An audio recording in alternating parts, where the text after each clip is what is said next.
How to see Instagram profile picture in full size. Follow this step. First, open the Instagram app from your home screen.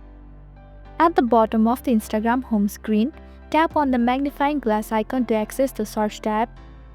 At the top of the search tab, click on the search bar and type in the username of the person whose profile picture you want to view.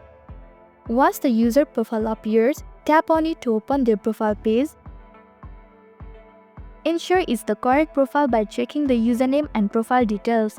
You'll locate their profile picture at the top left corner of the screen.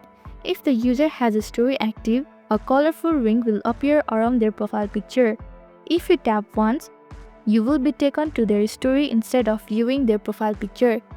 To view the profile picture in full size without opening the story, press and hold on the profile picture instead of a quick tap. This action will show the profile picture clearly in a larger view. That's all. This is how to see Instagram profile picture in a full size.